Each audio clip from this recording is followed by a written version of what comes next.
그런즉 너희는 강하게 하라. 너희의 손이 약하지 않게 하라. 너희 행위에는 상급이 있음이라 하니라. 오늘의 요절을 다시 한번 읽어보십시다. 그런즉 너희는 강하게 하라. 너희의 손이 약하지 않게 하라. 너희 행위에는 상급이 있음이라 하니라. 젊은 아사 왕에게 개혁을 주문하는 예언자의 권면입니다. 이 권면에 따라 아사 왕은 마음을 강하게 하여 개혁에 앞장섰습니다. 개혁에 성공한 이후에 아사 왕은 위대한 왕의 반열에 올랐지만 개혁을 시작하는 젊은 왕은 두려움에 휩싸여 있었을 것입니다. 언제든지 하나님의 뜻에 따라 세상을 변화시키려는 사람은 저항에 부딪히기 마련입니다. 권력을 가진 왕들도 기득권을 가진 귀족들을 거슬러 하나님의 뜻을 이루려 하다가 왕좌를 잃곤 합니다. 자칫 그들의 반발에 밀려 뒤로 물러가면 시작을 안 한 것만 못합니다. 아마 반대 세력은 왕의 가장 가까운 가족들 가운데도 있을 것입니다. 그러니 약한 마음과 약한 손을 가진 아사 왕은 예언자를 통한 하나님의 격려가 필요하였습니다.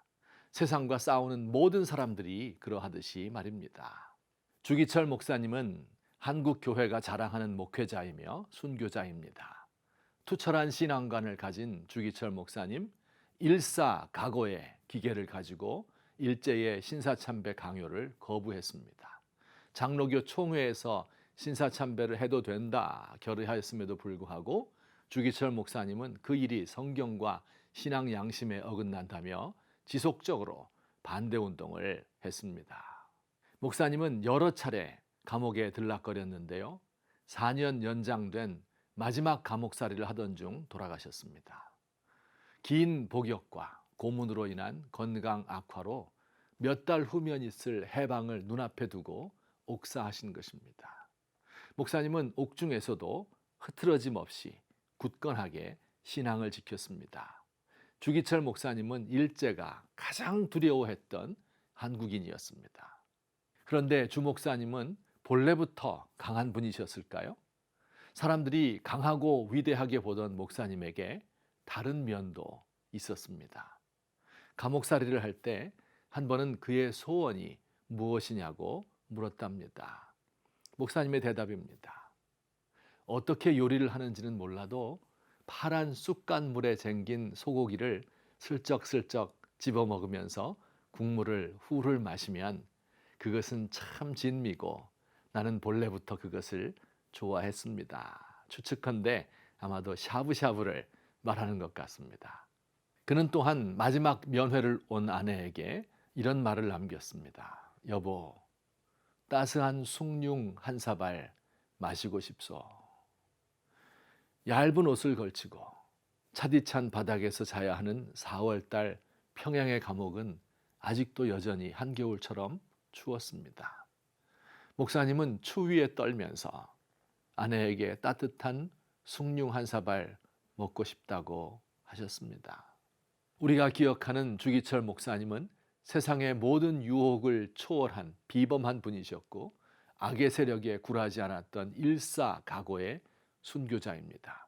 그러나 그분은 동시에 쑥간 물에 잠긴 소고기를 먹고 싶어 했고 따스한 숭늉을 그리워하는 매우 평범한 사람이었습니다. 모든 인간의 연약함을 그대로 간직한 분이었습니다.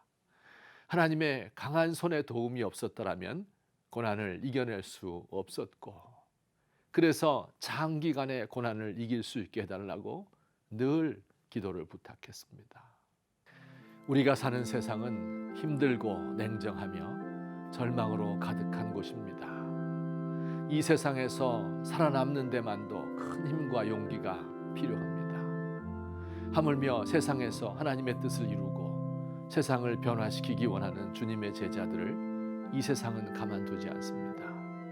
모든 압박 수단을 동원하여 무릎 꿇리려 하며 시험에 넘어가도록 끊임없이 유혹합니다.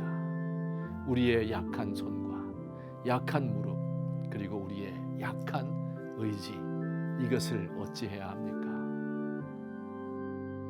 우리는 죄악의 세력을 이길 수 없고 원수 마귀의 권세에 맞설 능력이 없습니다.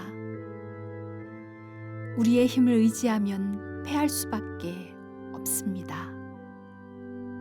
주께서 우리를 굳게 세우사 흔들리지 않게 하시며 우리의 입술에 권세를 주옵소서.